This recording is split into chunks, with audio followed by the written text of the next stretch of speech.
right, we are back again with a brand new episode of Another 24. I am your incredibly handsome host, Taurus Montez. And today I got a very special guest in the building. Now, she is a friend of the show.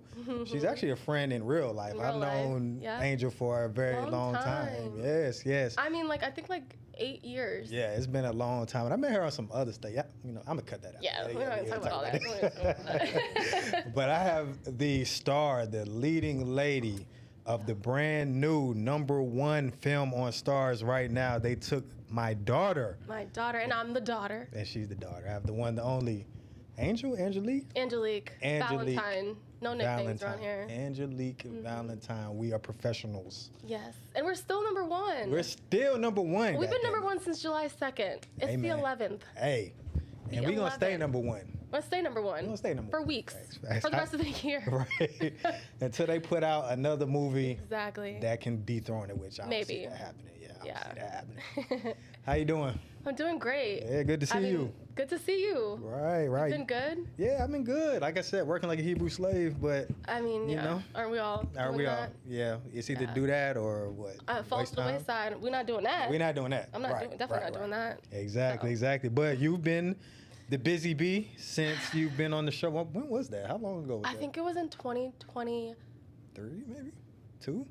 2022. Had to have been 2022. So that was almost 4 years ago. So that was a long time ago. It's been a long time coming. Yeah, exactly. So you've been busy. I have been. You are, again, the leading lady of They Took My Daughter. How does that feel? It feels crazy. I bet. Because I'll be honest, it's not that I didn't think we would go #1. It's just sometimes when a network picks up a movie, it kind of gets lost in the rest of the content. Right. You know what I mean? Yeah. So when we went #1, I was like, what? And I was like, oh, it must be because it's new, you know, and then it stayed up there. So I'm like, and then I'm on the cover. So I'm like, wow, people are really watching me. Yeah. I feel lit, actually. Feel lit? Amazing. Yeah, I see you glowing. Yeah, you got that smile. I know that feels good. Stop. So, let's talk about They Took My Daughter. So what drew you to that project? What made you want to audition for it or pursue it? Well, actually, the casting director reached out to me on Instagram. Oh, okay. Shout out to Instagram. And she was pretty much like, well, you know, we're thinking of having you audition. It wasn't just an offer type of situation. And I believe Jason Louder, who's an actor, he's an incredible actor here in Atlanta. I believe he recommended me to this casting director because he was one of the first people that auditioned me, when I first started acting. Oh, wow, okay. Yeah, Shout out to him. That's a testament to just making good connections. So she reached out to me, and I didn't really know what the project was about, but when I got the script, when I actually booked it, I really love the fact that she was so young. She's 19 years old. Right, yeah. And so for me, it was I get to go back.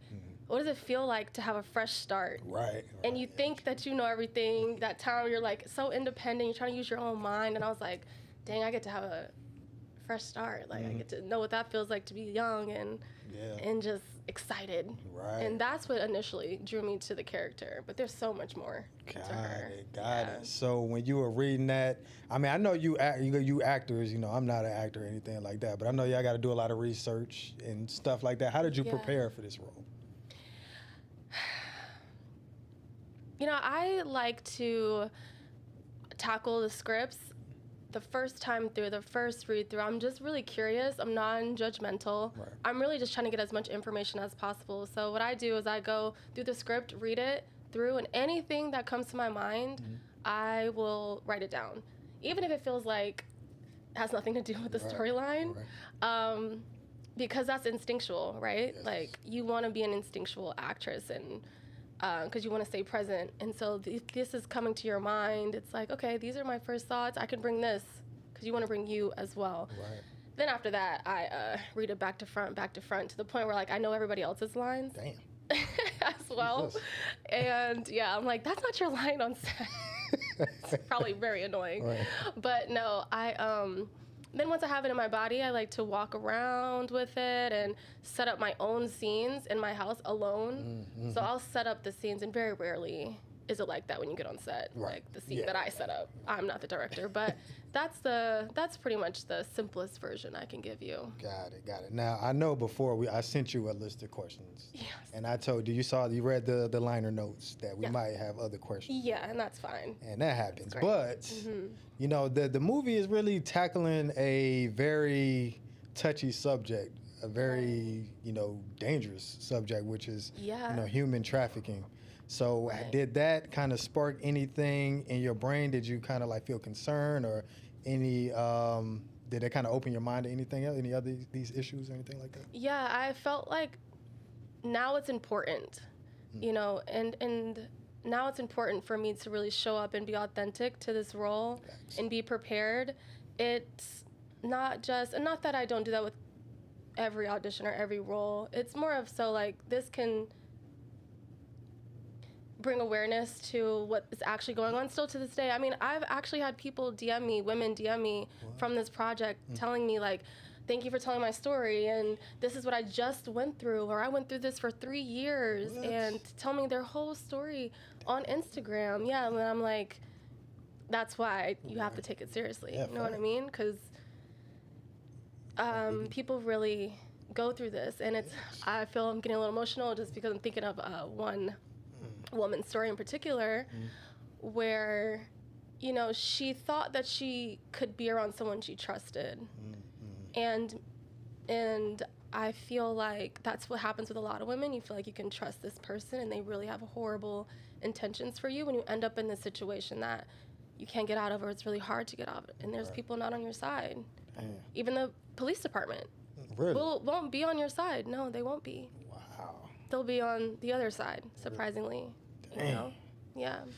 Yeah, I know that's kind of a heavy responsibility to carry. You want to make sure you do this right and make sure that, you know, it comes across as authentic. Exactly, yeah. So, whew, that's a lot of responsibility for an actress, for a young actress in Hollywood. But wow, that's crazy. So, I guess in your opinion, without giving away too many spoilers or anything, why should people watch this film, besides the fact that you're in it? That's the main reason. Right, I mean, I can tackle this question from so many angles. First and foremost, everyone is amazing, like the cast. I learned so much from working with them. I think people will be very happy and excited to see just people's work and what they bring to. We have some vets on the show, and then on the movie, and then we have, you know, people who are more new. But outside of that, just because I think that you'll learn a lot. And there's a lot of young girls right now who are, you know, on that like Young Miami, like spend that, you know what I'm talking about? So it's like, that's popular to get with these guys with like money, and you think that because there's money involved, like your life will be set and it'll be good. And I think that this movie is really important to learn that maybe not everything will work out for you. Maybe for some people. But not for everybody. There's definitely a dark side to that. It's like you got to tell the whole story. Like what's not just the good side. Right. You get to spend a bunch of money. Right, but at what cost? You know what I mean? There's always a cost. Don't let everybody know that. There's always a cost. Even if it works out, it's still a cost. Ain't nothing for free. Ain't nothing for free. So what was like one of the most, I guess, emotionally challenging scenes to shoot on this project, you think? You know, see, there's like a emotionally challenging, and then there's physically. So physically challenging is that there is a pool scene where I have to do my own stunts. Did my own stunts, so shout out to me. Where I'm thrown into a pool, and I thought I was gonna have a stunt double, and I didn't. They told me like kind of last minute, like, do you think that you could do your own stunt? What? Yeah, and you know my hair. I'm like, that's like the only thing I'm thinking about. Is forget my body, my bones, and everything else. My hair. Right. Most importantly. Right. All that other stuff doesn't even matter. Yeah. So I'm like, and of course I want to. That's exciting. Yeah. outside of my hair. I was like, no, as an actress, that's so exciting. So, but it was challenging to make it look as realistic as possible and be confident in being thrown into a pool and actually pretending to drown. Oh, yeah, I remember. So I'm not trying to have any spoilers, sorry, right. but that was really hard for me because there's a technique to looking like you're drowning. And our stunt coordinator had to explain to me like what that looks like. I had to do it multiple times. So try drowning multiple times, like pretending to drown. So that physically was very exhausting. Yeah, I bet. Drowning in real life must be even more exhausting. Yeah, swimming in general. Swimming, right. I can't even swim that. I can swim, but not that long or good. Emotionally, no, I can't say emotionally because... Is it a giveaway? It will 100% give it away. But there is an emotionally challenging scene in there. There is. Got it. So Absolutely. That's interesting, the whole stunt double and stand-in and all of that stuff. How does that usually work? Do you usually just, is someone with your same frame, height, and all of that? Yeah, pretty much. Yeah, and you don't even really... I've actually never had a stand-in before or a double. I have been a stand-in and a double. I was actually a stand-in... no, her double is a difference. Stand-ins, you're just there for lighting and positioning till the actress gets in, so they don't have to sit there for lighting and cameras and stuff like that. It takes forever. And a double is someone you're actually there acting and doing parts of their role for them and stuff like that. So Christina Milian, I was her double for like some months, which was so cool and so awesome. And she was pregnant, nicest woman ever. She's like... She seems pretty pleasant. She's so pleasant, like happy all the time. Really? Joyful person. Shout out to Christina Milian. Shout out to Christina. Beautiful, still looks 20-something. Yeah. I'm not too much on that, but I will agree with you. Okay. I will agree with you. Oh, that's funny. Yeah, so I was a double for her, and that was, I learned so much on that set. So much. It was for Step Up. They canceled the show, but... still have it. It happens. So you've been on multiple projects, multiple shows, multiple movies. You've done a lot in your young well, it's not that young anymore, but your acting career. Right, and I want to touch on that because people keep telling me, like, this is only the beginning. This is only the beginning. I'm like, what are you talking about? When people say that, I'm like, what? I've been doing this for like 10 years. Right. Dang, how long is the beginning? Right, when is the beginning? But you have to see that people see it from like your accomplishments. Yeah, exactly. Not the work. The work is years. And the accomplishments look like, oh, wow, she just popped on the scene. And it's like, oh, this is like the middle for me or something. Like, but I get it. I get where they're coming from. But it's just like the perception is crazy. Yeah, it's like it takes 10 years to be an overnight success. Like when people don't realize, it's like how much you put into it, how long, Exactly. Even with what I'm doing now, I've been doing this for 4 years now, and it's just like right now, a lot of that work is finally catching up. It's like, you know how the graphs go, it goes up and down. There's so much. Right. It's like I'm kind of at that inflection point where it turns into the flywheel and it just goes straight up. Oh, we love that. Yeah. I feel like I'm on the cusp of that. I'm just noticing the engagement. Oh, go ahead. I was saying, so when we first did the podcast, that was when you first started? That was when I first started. You probably were like, I don't even remember, maybe 5 or 6. Yeah. I'm on probably like 50 plus now. Maybe. Oh, shout out to that. Yeah. That is amazing. From November to December of last year, I shot 21 episodes. Yeah, it's crazy. I tell people don't realize how 21 1-hour podcast episodes in 2 months. Like people don't realize this is like you can't be playing around with this shit. Like you gotta really take it seriously. It's so true. Yeah, it's not gonna work if you don't take it seriously. Exactly. And like I said, that notoriety, that visibility, people are really just starting to catch on. I've seen you've gone viral on Instagram and TikTok. Yes. I'll be scrolling and I'll see your interview and I'm like, it's got a bunch of views on it. Yeah, facts. Yeah, we've been going viral. Yeah, just this week, I just counted. We did almost 200,000 views on just Instagram. Yeah, this week in the last 6 days. In a week. In the last 6 days. It's crazy. I mean, that's what I'm saying. It just happens. So we're trying to keep the momentum going. Thank you for being here. So we're gonna keep it going. Let's get 200,000 more. Right. Me. Right. So going back to acting, as we all know, it's the entertainment industry. Yeah. we spoke on this in the last interview. It's a lot of rejection, a lot of ups and downs and things like that. Do you think that, has that changed, or, you know, with the you being more experienced, you being more kind of in the industry and people knowing who you are now, is it the same as far as the rejection amount and stuff like that, or is it kind of different? So happy you asked this question because it is the same. Damn. It's for me, not for everybody. Interestingly enough, I had a commercial that I booked very recently in the last 2 weeks, and thank you. But let me finish, because it's not the best story. So I thought I was going to be the principal, which is like the lead. I find out that I'm not going to be on set, and I end up being pretty much like an extra. Nothing wrong with being an extra. You can learn so much. But when you have a lot of experience and you've already been one and you've, you know, grown from that, you don't expect that. It's like, dang, like I'm taking some steps back here. I feel away. And I really was a little down on myself for that, experience, because, you know, you see the person that replaces you, because I still worked the commercial. But it was very much so like in the background, and crazily enough, I go #1 on STARZ a week later. See how things happen? Exactly. And it just went to show me, because I was very upset, and then it just goes to show that I was the same person at each. I was the same girl, #1 on STARZ, same girl as an extra.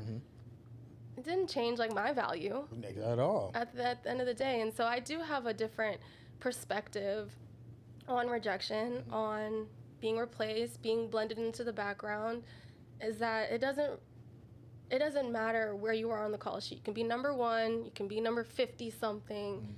You're the same person. And it helps you navigate this industry better.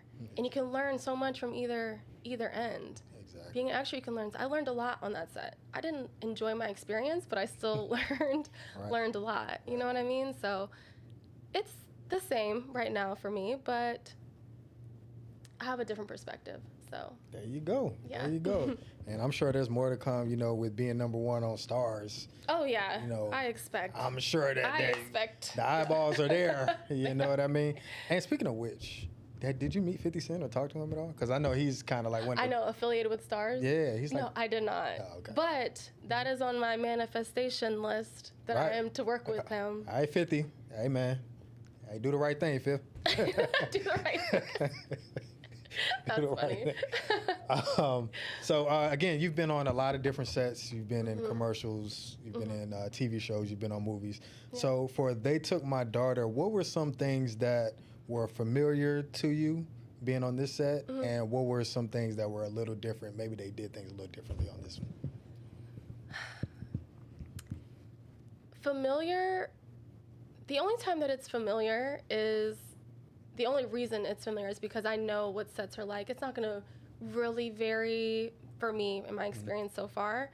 I think that I've always taken any role very seriously, whether I had one line or whether I'm the lead and have to show up every day, 12 hours a day, majority of the days on set. I think that was the biggest difference for me, is that I have to show up and kind of lead the day. People are expecting not only me to be prepared in my character, but as a person. It doesn't matter what's going on in my life. I can't show up with that energy. I gotta show up like we're all here, grateful to God to be here. Amen. And so I came in every single day with that mindset of like, this is what's different for me, is that I have to show up and kind of guide the day as a lead. As far as like how it was shot and everything, I mean. Same old, yeah. You just gotta show up. Where's the director want me to be? Yeah. Well, how you want me to do this? And do your job. Yeah, do your job. So do you welcome that responsibility, or is that kind of a burden being #1 on the call sheet? Oh, I love the responsibility. You do? Especially when everybody's like so happy. I'm like, I'm a part of the reason why everybody's so happy. It's a little, so much joy in that. And you know what, the director and They Took My Daughter, so crazy, because the last day on set when we wrapped, and it was like our little wrap party, and he said, you reminded me that God was here. And that's what he told me. And I was like, wow, because every day I felt so grateful to God that I was here. Yeah. And it's not like I'm actively like trying to be that person. I just genuinely felt that way. Not walking around reading the Bible. Right, right. Making everybody stop and I'm preaching the word. No, but he literally said that. And I was like, that's really crazy. That's how important your energy is, though. Facts. Like when you embody it, it just shines through. You're just trying to. You're not even trying, honestly. You're not trying to do nothing. It's just genuinely how you feel, and how that energy spreads to everybody is that's crazy. Right. So you've been an actress for a while. So is it when you first started going down this path of becoming an actress, and you finally manifested that dream, is it different than what you expected, or is it kind of along the line? Yes. Because when you're younger. And when I first started acting, I booked Acrimony, Tyler Perry's Acrimony. So I was thinking, oh, I'm about to be a star off the bat. Like, I was like, I'm about to start booking a bunch of stuff. I'm about to be a leading lady off the bat. Like, oh, I'm in Tyler Perry, and Tyler Perry's great. I'm so grateful for that credit. Yeah. But that did not happen for me. And as years went by, I was like, people aren't booking me. This is not going the way that I thought it was going to go. Like, I keep hearing no. Even this year, I had conversations with my friends, like, I don't know if I should do this anymore. I don't know, because the rejection will get to you sometimes. It really, really does. And so, to answer your question, no, I genuinely thought that this was something that was going to be like... a breeze, huh? Yeah, it was not. It was not. But I believe that it will... I am getting to a point where things are starting to work out in a different way for me. Yeah. Okay. Yeah, it's like, being an entrepreneur, I imagine it's a lot similar to, it's very similar to being an actress, being a musician. Or, being something like that. It's like sometimes the life that you want it's going to check you and say, do you really want this or not? Do you really want this? You say you want it, but do you really want it? Let's see. Right. Let's really see. It's like, man, it's like, I had a video that I put out. I was like, entrepreneurship is hell with a little bit of heaven sprinkled in on it. Every chasing that heaven every time. Right. Let me just get a little piece of that heaven. Let me get a little piece of that. A little piece of heaven. Right. But it's, really, if you're on a journey where you're trying to really build something without the backing of an institution or a corporation, that shit is hard. So hard. Because you're competing with them. Yes. And they have all the resources. They have all the resources, and you're just trying to navigate it by yourself. Because I'm sure it's a Zendaya or a Keke Palmer or somebody that has everything working in the background. For them already. Yeah. Right. So you're competing with that. Yep. Right. But and you're doing your thing. I will say that. I will say that. Thank you. Because I had an interview yesterday, and he asked me like, well, who's been your mentor for this journey? And I did not have an answer. What? Yeah, I didn't have an answer because I didn't have an entertainment industry mentor. You kind of just, I had, who my mentors were, my family and my friends. And I feel like I couldn't have navigated this industry without them, which is a mentor to me. Yeah. It's no particular person. It's really like the resources you have around you, the people who love you, want to pour into you. Exactly. But it made me realize, like, people do have other people helping them navigate, cut these corners. Oh, you don't have to do this. You don't have to do that. Let's put you in this place with this person. I didn't have that. Right. So I'm going through all the BS and all the projects that don't come out, and I put hours in with these projects that they don't send you your reel, they don't send you your work, they never come out, and you put they don't pay you how they're supposed to, and you meet these people who don't have good intentions. Like, oh, okay, well. If I have, right, exactly. So you are competing with people who can navigate, who have the everything at their fingertips. Exactly. So being, and we hear all these stories about Hollywood. We hear stories about demonic behavior, quote unquote, and a lot of shady, nasty, underhanded type of things. Yeah. Being a woman, a beautiful woman that you are, have you experienced anything that you were like, I don't know about this? Really? You don't have to go into any detail. Yeah, I'm having like flashbacks right now. Like, share as much as you like. Yeah. I'll share a story from when I really first started. Mm-hmm. I mean, I've been in as an actress, you do have to be wary. I've been blessed as of recently to be around people who are very genuine, men who are very genuine, but I've also been in positions where it wasn't great. I've had, in the very beginning, someone tell me to come to their house to audition. Another thing about having a mentor, because they would have been like, you're not going to go to someone's house you don't know to audition, but you're not knowing. Right. So, yeah, he basically did not want me to audition. Yeah, pretty much did not want me to audition. Shocker. Wow. But as a young girl, you don't know. And you're going back to Nicole is the same thing. Mm-hmm. You don't know. You think these people have, like, your best interest. Right. And they really want to help. They want to help with something else. Right. They want to help themselves. You know what I mean? So, yeah, that's, I think that just, and you know what? I don't know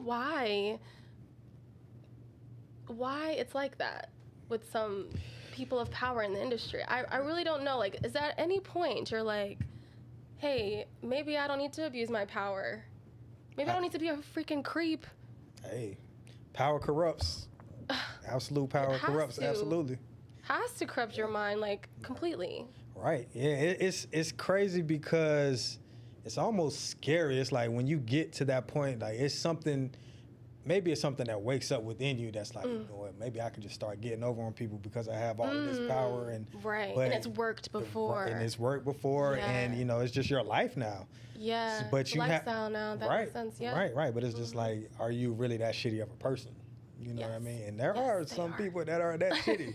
Yeah. But it just makes me think, like, is that what it takes to make it? No. There, you know what I mean? No. Yeah. I'm going to say no. Okay. I'm going to say no. There's so many great people that you can work with in this industry. I mean, you don't have to work with the creeps. You don't have to do that. And honestly, sometimes the creeps aren't even that successful. Facts. I'll be like, you over here with a couple independent projects, like, come on. Right, they be faking the funk. Right. So, you know, auditioning for a role, going out for a role, reading for a role, you know, that's just part of it. Landing the role is part of it. But once you land the role, once you know, do what you were hired to do, the movie's out, the show is out, it's, you know, it's in theaters or whatever it's doing. Afterwards, you have to search for the next one. So what do you think is harder? Is it harder, like, landing that role or staying relevant after you've done a project? That's a good question because because my first instinct is to say that it's staying relevant after.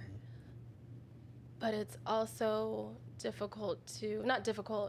just don't know when the next role is coming. Yeah. And I think that's for all actors. Even if you're a bigger actor, A-list actor, you're not working every single month. Right. Sometimes you'll have, like, a movie a year. But I just want to talk about staying relevant after. That's something that I'm actually actively working on. I'm not a social media person. I'm very much so, I like to be off of social media. But I'm realizing, like, that is the way that you stay relevant after. Yeah, we can talk about that after. We'll talk about that. But keep going. But okay.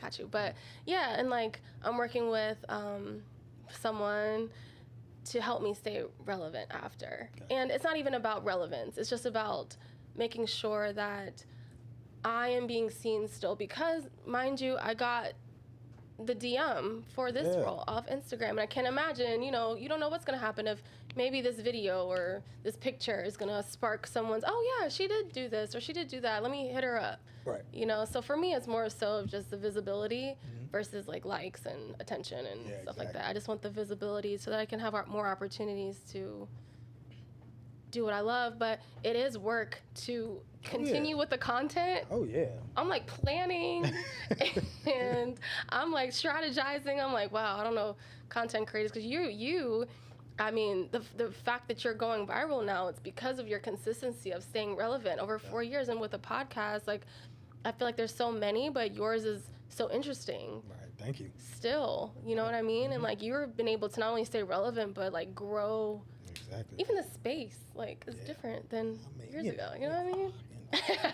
Thank you. Thank you. You're welcome. But yeah. I mean, it's always a battle because a lot of people, talk disparagingly about social media, but man, you kind of have to get with the program. I know. At this point, and that's what I hate sometimes. Right. But it's especially for someone like you, if you compare yourself to Angela Bassett 30 years ago, who didn't have a social media. Right. It's like you have so many more opportunities to be seen. You have so many more opportunities to be discovered. Somebody reached out to you and said, "Hey, be in my movie." Right. You know what I mean? Like that couldn't have happened if I didn't have it. Right. They wouldn't have even thought of me or known me. Exactly. So, I work with a lot of entrepreneurs, a lot of business owners, and it's like your competitors are showing up on social media every day. Exactly. They're utilizing everything to give them a chance and an advantage. Exactly. And I can't be the one being like, I'm anti-social media. Like, girl. But it's like, honestly, though, if you're thinking about marketing dollars, right? And I know this kind of ties into with you, but if you think about marketing dollars, social media is the cheapest marketing that you can do.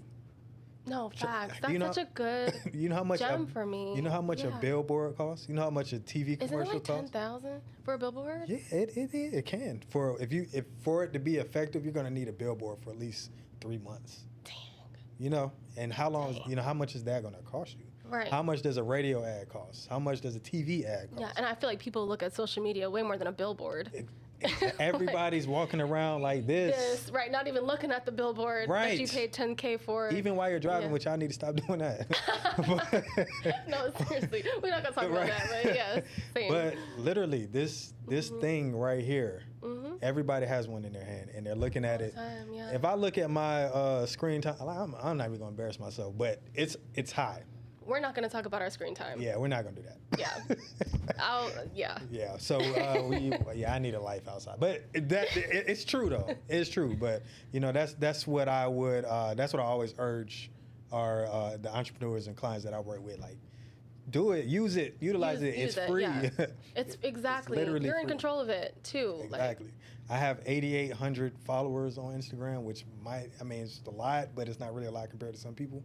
But it's still like people watching, though. Exactly. Who want to follow you, who are actively looking to see what you're going to do next. Exactly. If you don't give them nothing, then they're going to leave. Yeah. If you saw 8,800 people in person, you'll be like, God, is this everybody on Earth? Like, you'll be like, damn. Literally, I would think it was everyone on this planet Earth. Right. No, but seriously, I didn't think about it like that, too. If I had all my followers, like, here in person. That's a lot. I would want to, like, put on a show. Exactly. I mean, that's like an arena. You could fill up an arena with that many people, Mm-hmm. That's true. Wow. But, okay, so moving right along. We'll keep it going. I mean, I'm going to beat the social media horse to death if I can, but I'm not going to do that. I'm the one who needs to be talked to about social media. Right. I have people being like, "Are you ever going to post? Right. Are you ever going to do anything with social media?" Right. But so a lot of people have, when we're growing up, we have these dreams of being these notable people on these sets and being in Hollywood and things like that. You've actually been there. So what are some things that people would be surprised to know happens on a set of like a movie or a TV show? That this is something that I was surprised about is like during like club scenes or party scenes that a lot of times the people are dancing to nothing. What? No music. No, stop. No, I swear. I'm like, it's so funny because like they'll be like, it'll be a huge club, and I had this scene and they took my daughter, and it's like a huge club, and they're like, yeah, you're having fun. The AD is like, you're having fun, you're having the time of your life, and it's like dead quiet. Like they don't want you to say not a peep, so you have to like, I'm like walking through the club like, right. Like, no music, no nothing. And like when they add the music in post, it's like, oh, she looks so cool. She looks like she's having a great time. But in real life, it's like, this is awkward. So it's dead silent. Y'all in there, well, not you, but they in there like twerking and poetry. Right.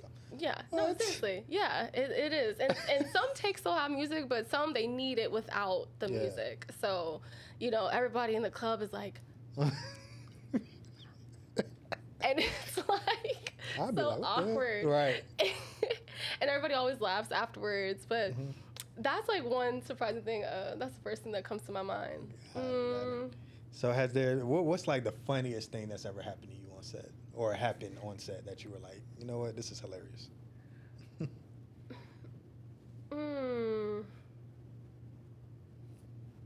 Like nothing funny is on set to me because I'm like, I'm so serious. You're stern. You're serious. You're professional. Like, nothing's funny. You guys better act right because I need to get my mind together.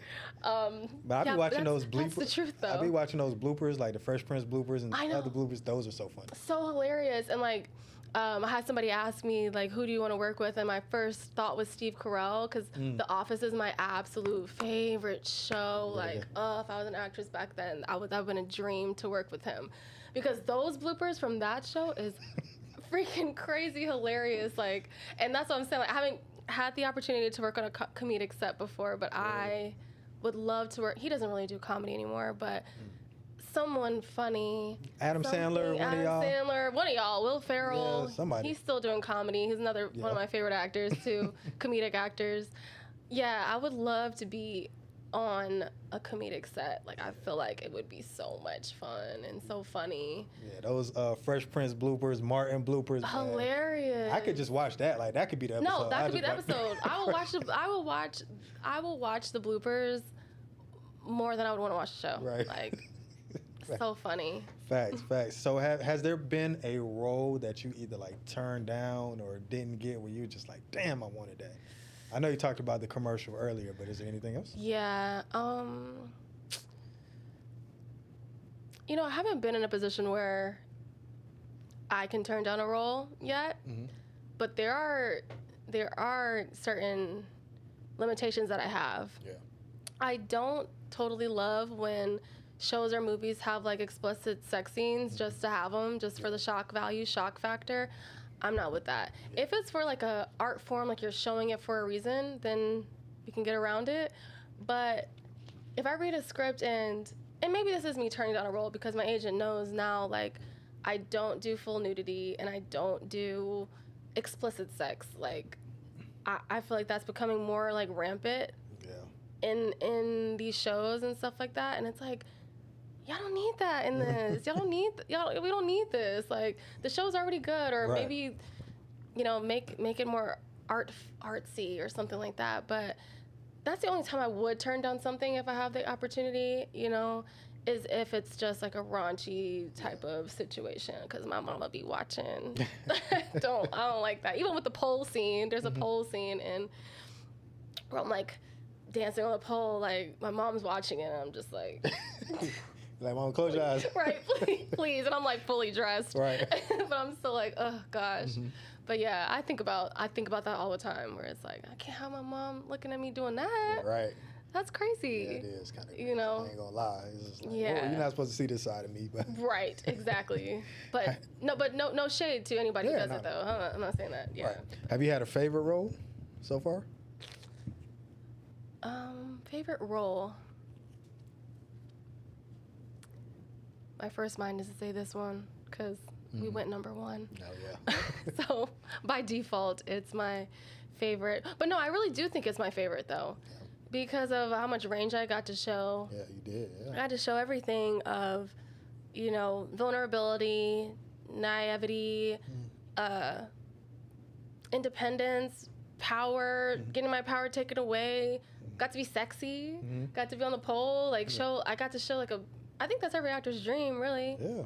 Is to be able to show, like, your wide range of emotions and humanity and your vulnerability and all that. Yeah, you know? you did it all on that one. Yeah, I did. I sure did. You did it all. So, you know, with being in a position like yours where you're constantly, I'm sure it feels like you're battling uphill, you're rolling a huge boulder uphill all of the time. Yeah. What have been some of, like, the mindset hacks that you've learned and just, you know, being, you know, keeping that mental fortitude and continuing the good fight?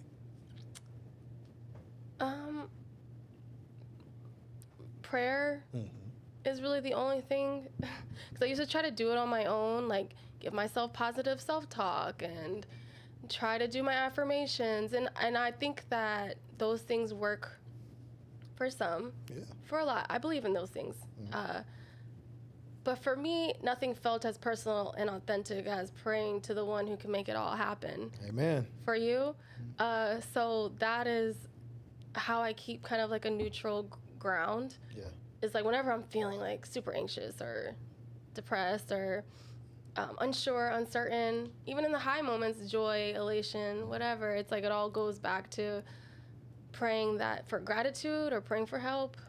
Yeah. And that's it. That's all I can say is prayer. Sometimes you don't know what to do. Right. I ask him, what do I do? Right. Like, I don't know what be going on sometimes. I ain't gonna lie. Like some days I be waking up, it's like, man, I don't know. I don't know. Exactly. I don't know. My favorite prayer is just like, Lord, just let the actions that I take today lead me to the life that you want me to live. Ooh. And I just leave it at that. That's beautiful. I just leave it at that. You know, if I got a calendar full of things to do, I'm gonna do them. Do them, and then you take the rest. Yes. If these are the actions that are leading me to the life you want me to live, then so be it. So be it. I'm gonna do my part. Lord, you gotta do the rest, my brother. You gotta do the rest, my brother.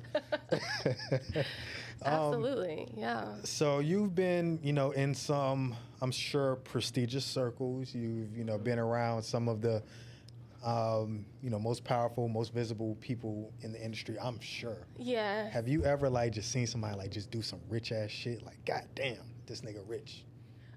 This nigga rich. I've seen quite a bit of rich shit. Okay. Where I'll be like, dang, I can't even fathom how much money you got. Like, I've seen someone spend $600,000 on a lunch. What? Before. No. Yes.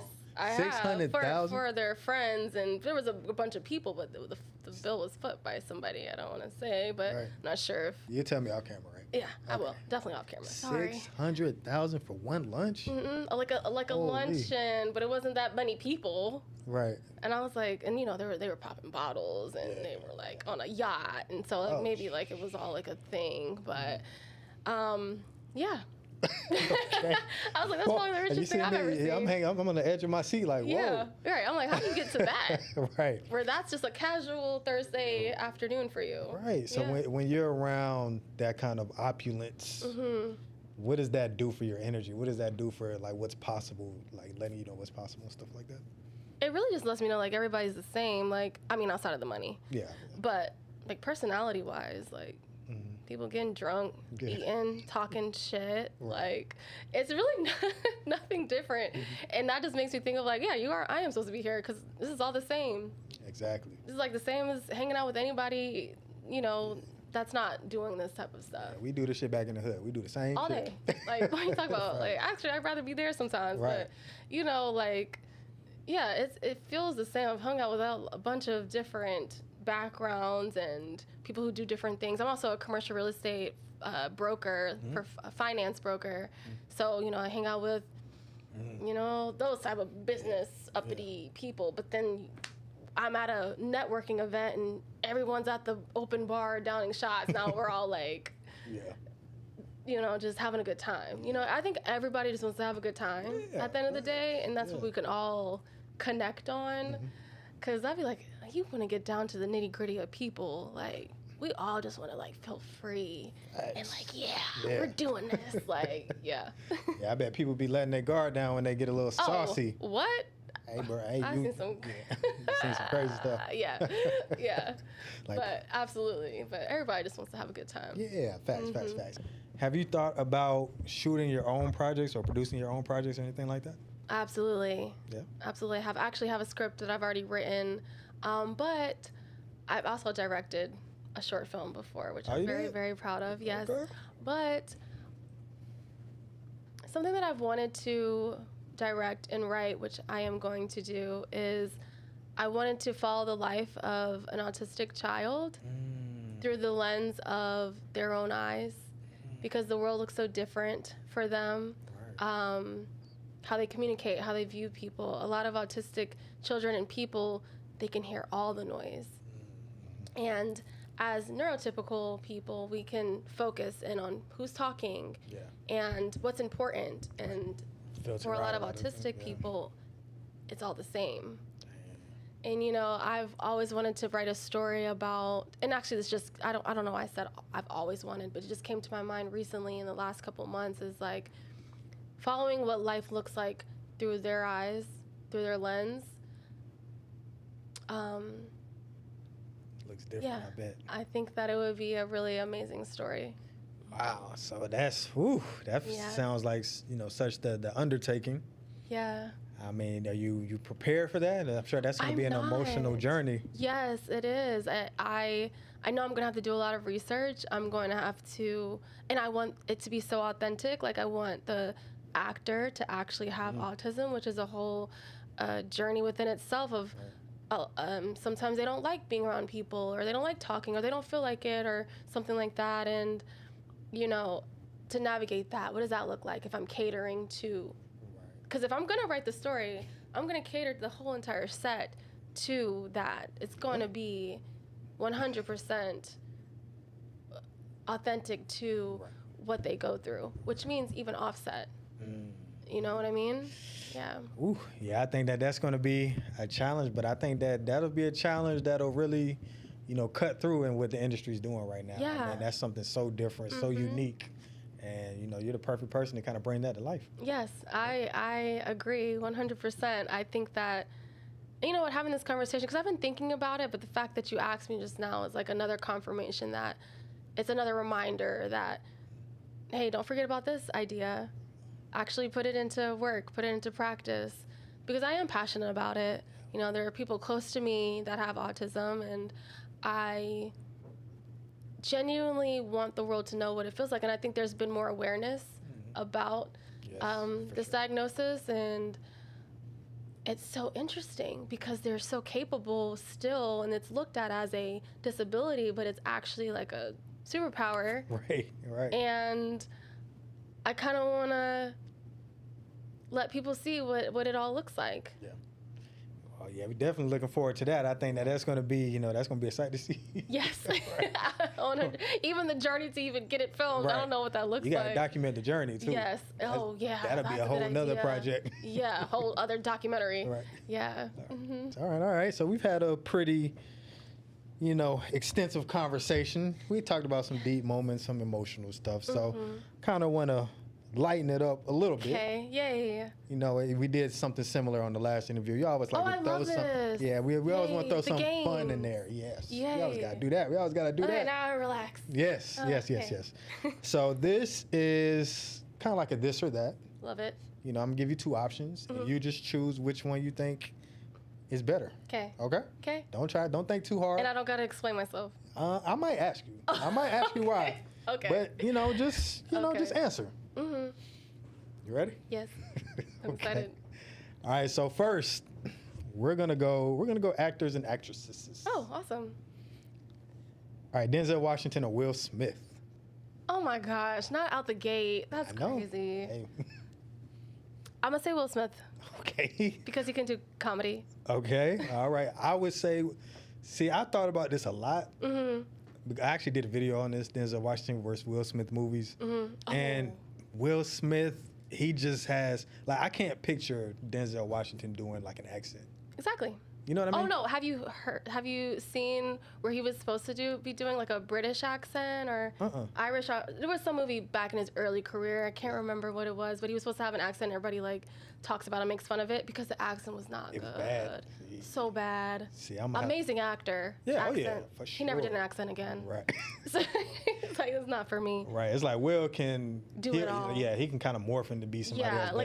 Yeah, Will can literally be in a lot of things that Denzel was in, but like the comedy for me. Yeah, exactly. An actor who can do drama and comedy is that's unmatched. Exactly. Yeah. Denzel don't have a Fresh Prince, but Denzel I think has two of the best sports movies, which is He Got Game. Oh, I love He Got Game. Remember the Titans. Yeah. So it's close. All right, Viola Davis or Angela Bassett? Oh. I know. Oh.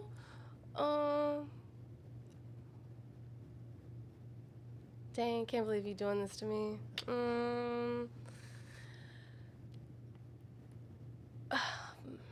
Viola Davis. Okay. All right. Who do you think? Angela Bassett? I really want to say Angela Bassett. That's yeah. I might lean Angela Bassett, but it could go either way. It really could. Which is why these questions are so hard. All right. Tom Hanks or Leo DiCaprio? I'm gonna go with Leo DiCaprio. Really? Okay. Yeah. That's a hard one for me. Yeah. Well, why for Tom Hanks? Because Tom Hanks, damn, you're right. Actually, I might go Leo. Yeah. It's hard. It's so hard. It is hard. Because Tom Hanks had this movie called Road to Perdition where he played like a gangster. I was like, okay, I never seen Tom. Oh wait, I've never seen that. Yeah, you gotta. What is the movie called? It's called Road to Perdition. He was like a mobster in like the 40s or something. I don't think I've seen him like that. But he did Castaway and Forrest Gump. That's kind of hard. Oh wait, you brought up Castaway. Yeah, Castaway. He's like by himself for the whole movie. Okay. But Leo had The Departed, and I love that movie. Oh yeah, The Departed was one of my favorite movies actually. Yeah. Fire, yeah. And it's like he was really unhinged. I was like, yeah. So unhinged. I feel bad. That movie ending was crazy. Yes. Okay, but you brought up Castaway, because now that's heavy. Yeah, that's Wilson. Oh gosh, when he lost Wilson, Right. we was in there like he lost like his child. Best friend, right? Yeah, like, dang, that's you're right. That is hard. I'm still gonna go with Leo, but. You gonna go Leo? Okay. Mm-hmm. All right. Halle Berry or Gabrielle Union? Halle Berry. Halle Berry. Mm-hmm. Didn't she win the first Oscar as a black woman? First black woman? I think so. Yes. All right. First. No, I don't want to say first Oscar. We'll fact check that one. Yeah. But did you look it up? I feel like somebody won it back in the day for being like a maid or something. But anyway, we'll fact check. Yeah, we'll fact check it. Mm-hmm. All right. I feel like I know where you're gonna go in this next one, but I'll ask you anyway. Mm-hmm. Taraji P. Henson, who you've worked with, or Regina Hall? I love them both. Because just yesterday I was raving about how much I love Regina Hall, and I'm so glad that she's working more now. Because it seemed like a stint of time where you didn't really see her. Right. I love Regina Hall. Shout out to Regina Hall. Yeah. I gotta go Regina Hall right now. Okay. All right. That's no wrong answer. Yeah. Zendaya or Keke Palmer? Zendaya. I love Euphoria. Yeah, Euphoria was fire. Yeah. I liked that last season. All right, Michael B. Jordan or Jonathan Majors? Oh my God. Do people like Jonathan Majors right now? Right now, no. He's a good actor though. He's a great actor. We're just talking acting, which he hasn't been in. I know he did something in the last couple years, but he had a kind of a rough go at it the last couple years. Yeah, he has, but he was making good, so facts. He gets some points for that. Kind of winning in real life. He's actually very much so winning with that. Michael B. Jordan, he just won an Oscar. Sinners was great. Yeah, Sinners was fire. Yeah. All right, Morris Chestnut or Michael Ealy? Morris Chestnut. Morris Chestnut. He was my childhood crush. So. All right, Idris Elba or Jamie Foxx? Jamie Foxx. Okay. I love Jamie Foxx. All right, Jim Carrey or Adam Sandler? Jim Carrey. Dang, you answered these with no hesitation. God. Yeah. All right, Damson Idris or Daniel Kaluuya? Daniel Kaluuya. All right, last one. Lakeith Stanfield or John David Washington? Lakeith. Lakeith Stanfield? Uh-huh. All right, next we're gonna go movies. Okay. And these are movies that are all around. There's no rhyme or reason to these. Mm-hmm. All right, Interstellar versus Inception. Because I thought it was like Interstellar immediately. Man, I love that movie. Inception was great though, but Interstellar. I loved Interstellar. I like the concept. I still like look into that concept to this day. Still. Yeah, that movie was fire. Like, I don't know, Christopher Nolan, genius. Genius. Everybody, that whole man, top tier. Top tier. Top tier. Top tier. All right, Django Unchained versus Sinners. That's crazy. This is a good one. I just watched Django the other day. I love Django. Yeah, Sinners too. I know, and I love Sinners. I'm gonna go with Django. Django? Mm-hmm. Okay. Yeah. All right, A Quiet Place versus Get Out. Ooh.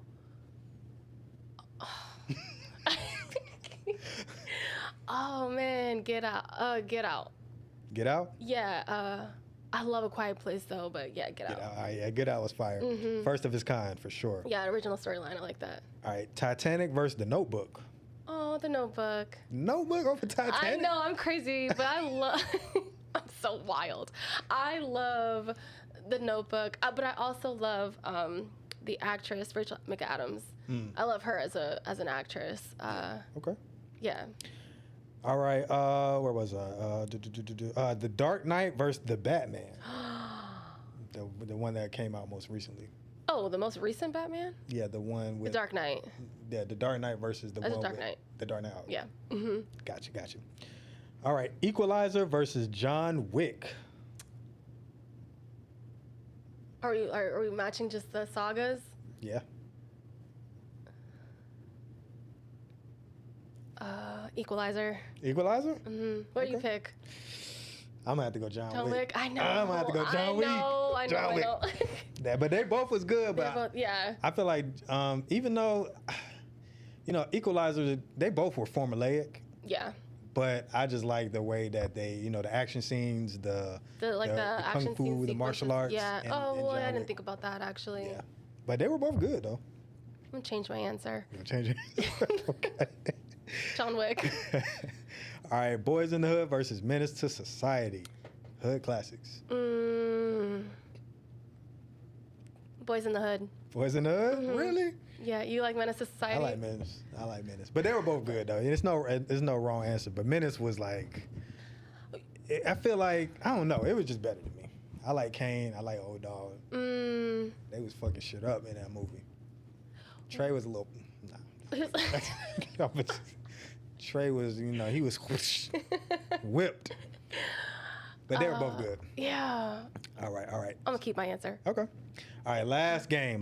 So I don't know, you've been on TikTok, right? For sure. There is a trend called digging in your ass. Where you say it like in different ways? So we're gonna play the digging in your ass game. Okay.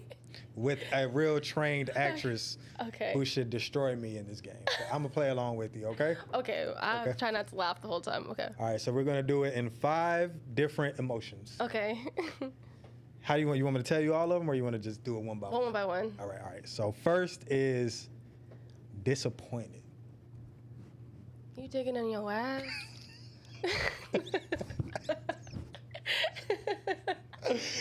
Okay. All right, hold on. All right, disappointed. I'm disappointed. All right,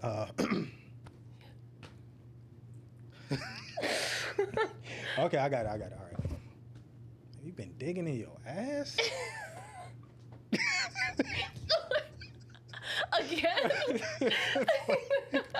All right. Oh my god. All right, next is excited.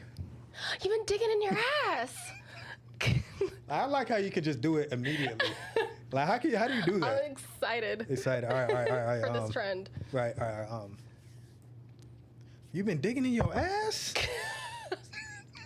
That was.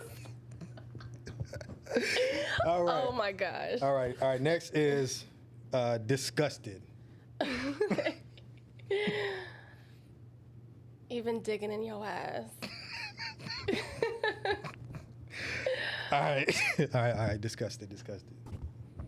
You've been digging in your ass? No, that was great. All right. Last one. Flirty. Stop. Oh, you've been digging in your ass. All right. Flirty. All right. Let me think. You've been digging in your ass. Oh. I cannot. I don't know. You won. You won. Oh, you were great. I was? Especially the last one. I can't even imagine. Shout out to you. All right. Oh, man. So the name of the show is called Another 24. And the reason why it's called Another 24 is because I feel like that's the biggest blessing that we can get. Most of the world, we don't agree on much. We don't have the same religion. We don't have the same language. We don't have the same values. But everybody on earth wants another 24 to, chase their dreams, to hug their family. Right. Live. To live. Because if you don't have another 24, then you don't have anything, right?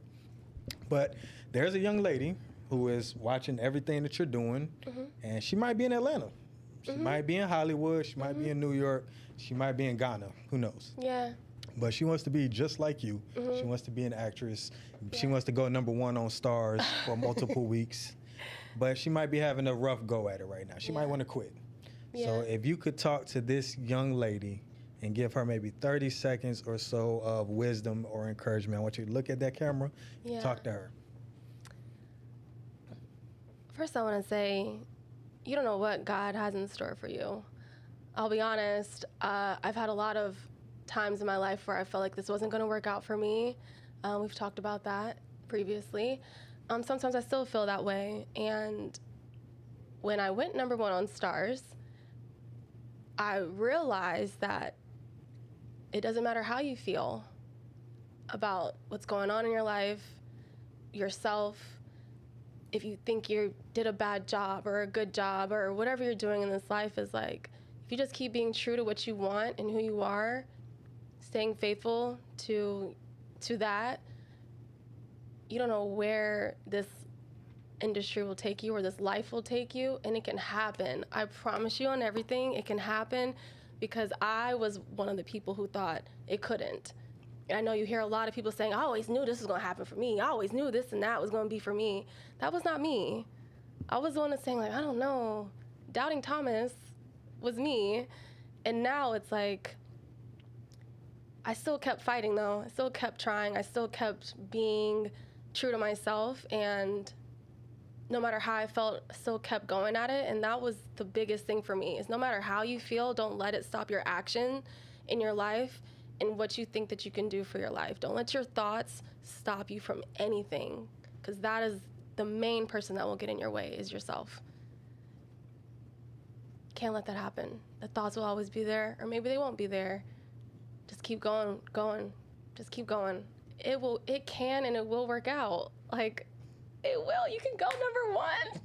You can go #1. And just keep going, being true.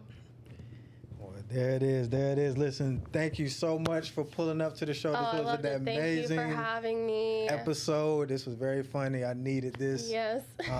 This was great. So fun. I know. This is great. But anytime you have a project, anytime you have something come up, you have a place to talk about it. Yeah, I'll be here every project. Amen. And we're going to be supporting you every step of the way, all right?